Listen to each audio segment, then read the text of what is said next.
Hey everyone, I'm Scott with Travel Industry Solutions, and welcome to your new account setup.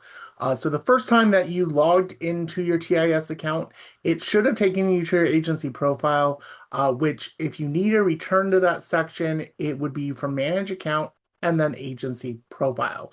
So getting this created is the first and foremost most important thing for making sure that your account is set up correctly for all the documents that you receive from your membership. Uh, Everything in here is about your agency. So this would be your agency name, which should be the legal name, the address that is consumer facing. Also, please note that this is county, not country or state. So that is where your business resides, client facing emails, websites, etc.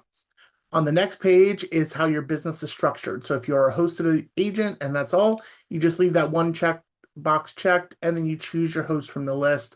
Or at the very bottom, you see other, and then you just type in the name of it right here.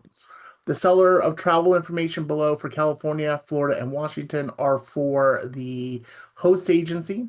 Now, if you happen to have your own independent seller travel, that is the full seller travel instead of the waiver that Florida gives, you'll choose independent agent, and then from here you can add in that information down below. This also applies if you have your own IATA and you sell under a host and an IATA number on your own. You can choose both as well. So it's important to choose the right business structure. So you can choose one or multiple. It's up to the way that you work. On the next screen, we see the last couple of questions. Do you charge a change or cancellation fee? I always recommend saying yes to this because even if you don't want to charge it every single time, if you want to charge it, there'll be a time where you want to, and if you don't have any of your terms, you can't actually charge it. So this opens the door to that conversation. Do you have a unique cancellation policy? This is pretty rare, but if you are renting an entire bus to transport people to a cruise or something like that, where that is a standout cancellation policy from the standard terms and conditions of the partner, that's where you would fill it in right here. And then lastly, we have where do you want us to host these terms? So if you have your own website, you can choose my own website and give the URL, so like yourwebsite.com/terms. And it's just whatever page you create on the website for where your terms and conditions are going to live. Or if you don't have your own website, or if you're using like a Travelify website where it doesn't allow embedding, this is the best route to go where we'll generate the link right here. Now, this link will appear in the documents themselves anytime that they reference to the full terms and conditions. We'll go ahead and click Save and Close, and that will pull us back to our overall dashboard. So now the overview here is pretty straightforward. At the very top, you see the different types of categories for the contract statuses, and then also a quick link to your customers. You can click any of these to jump into that section. We also see any latest news here that we have to share, as well as notifications about the agreements that you have sent. And then down below, you see a list of the completed contracts that you have sent out, so you can easily download them if needed.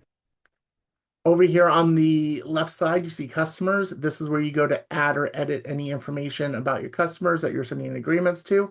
When you're adding a new person, the only thing you have to add is the first, last name, and email address. Everything else is optional to help you manage the client's information if you need to, because you don't have a full CRM. Inside of the customer record is that information where you can change it.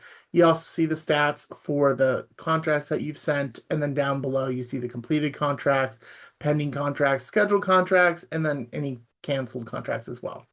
Down here, you see a list of the various credit cards that the client has authorized with. Don't worry about finding the card information there. You'll actually find it inside of the agreement, and we'll touch on that in a later video. Now, TIS is an overall system designed to be connected from the portal, but also to the website. So over here on the left side, you see website codes. Based off the type of membership that you've purchased, these will appear based off of what's included in your membership. But the client terms and conditions that we provide are here for you. So you'll see the terms and conditions. That URL that I referenced a few moments ago is right here, as well as any other information that we've added to that import file. And then the instructions for the HTML are right here that you'll just give to the web designer. But if you ever need assistance with this or anything else, come over here to the little chat bubble. You can ask Lily, our AI assistants, for help, but also search our help center. So like in this case, HTML. We can pull up how do I embed HTML website, and it will give you the various steps.